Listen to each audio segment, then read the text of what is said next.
Welcome back to Forgotten Innovations. Today, we're taking a trip back in time to explore one of the most iconic, yet now obsolete technologies from the 1960s and 70s, the 8-track tape. I bet you didn't know that this chunky cartridge, larger than a deck of cards, became a symbol of the decade. It offered a new level of portability and convenience for music lovers. For the first time, people could easily take their favorite albums with them on the go. Whether cruising down the highway or relaxing at home, the 8-track was a constant companion. The 8-track's reign was relatively short-lived. By the early 1980s, it had been surpassed by the smaller, more reliable cassette tape. But for a brief, shining moment, the 8-track was king. It changed the way people listened to music and left an indelible mark on the cultural landscape of the 1970s. Its story is a reminder of how quickly technology can evolve, leaving behind once ubiquitous objects as curious relics of a bygone era. The 8-track tape was the brainchild of William Powell Lear, better known as Bill Lear. A visionary inventor and entrepreneur, Lear was already a legend in the world of aviation. He had founded Learjet, a company that revolutionized private air travel. But Lear's ambitions extended beyond the skies. He saw an opportunity to bring high-quality audio to the masses, and he believed the 8-track was the key. Lear's invention built upon existing magnetic tape technology, but with a crucial twist. He envisioned a continuous loop system housed in a durable, easy-to-use cartridge. This innovation eliminated the need for rewinding, a common inconvenience with reel-to-reel tape players. Lear believed his invention would make music more accessible and enjoyable for everyone. Lear's timing was impeccable. The 1960s witnessed the rise of car culture, and with it, a demand for in-car entertainment. Radios were common, but they offered limited music selection. Lear saw an opportunity to capitalize on this burgeoning market. He partnered with Ford Motor Company to introduce 8-track players as an option in their 1965 models. The response was overwhelmingly positive.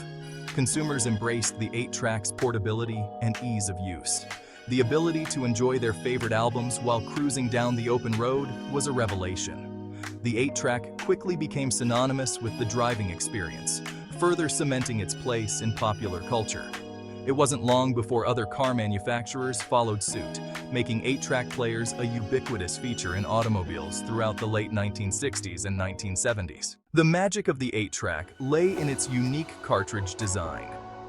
Inside the rectangular plastic casing, a continuous loop of magnetic tape wound around a set of 4 pairs of tracks. As the tape played, a head inside the player would read the magnetic signals from each track, converting them into sound. The 8 in 8-track referred to the 8 program segments, one on each of the 4 pairs of tracks. When one segment ended, the player would seamlessly switch to the next, providing continuous playback. This continuous loop system was a significant departure from the linear format of reel-to-reel tapes. It allowed for uninterrupted listening, a major selling point in the era before CDs and digital music. The 8-track's cartridge design also offered greater durability than fragile vinyl records, making it ideal for on-the-go listening. It seemed that Lear had found the perfect formula for bringing music to the masses. The limits of technology. Despite its initial success, the 8-track was not without its flaws. One of the most common complaints was its lower sound quality compared to vinyl records. The narrow tape width and slower tape speed resulted in a narrower frequency response and increased noise levels.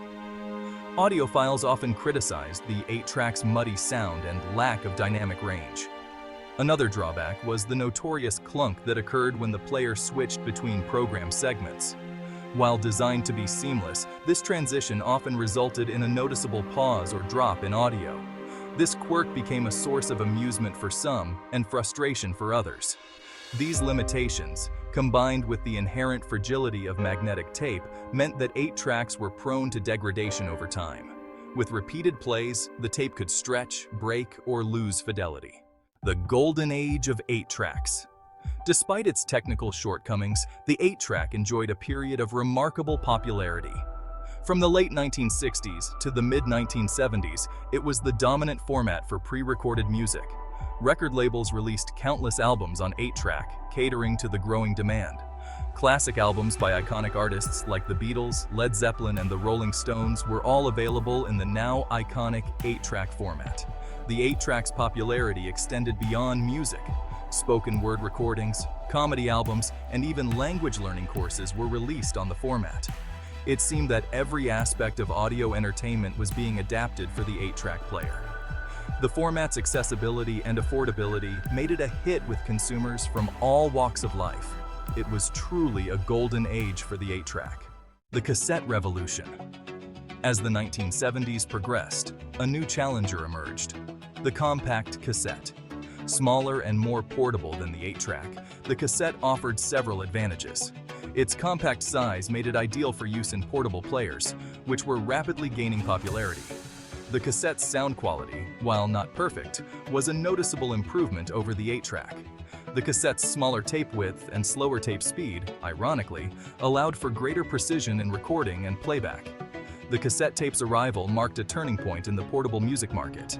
Consumers, drawn to the cassette's smaller size, improved sound quality, and lower price, began to abandon the 8-track in droves. By the early 1980s, the cassette had overtaken the 8-track as the dominant format for pre-recorded music. The 8-track, once a symbol of innovation and progress, was rapidly becoming obsolete. Its reign as king of the road was over. A nostalgic echo. Today, the 8-track tape is a relic of a bygone era. Its clunky cartridges and imperfect sound are a far cry from the sleek digital music players of the 21st century. Yet, the 8-track continues to hold a certain nostalgic appeal for those who remember its heyday.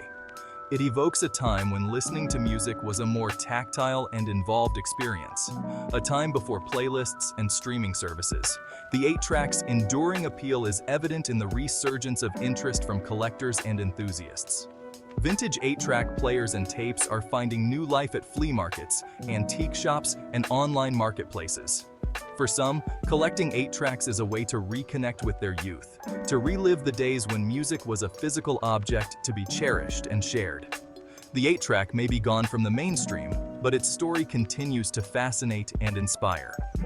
Thanks for joining us for this deep dive into the 8-track tape.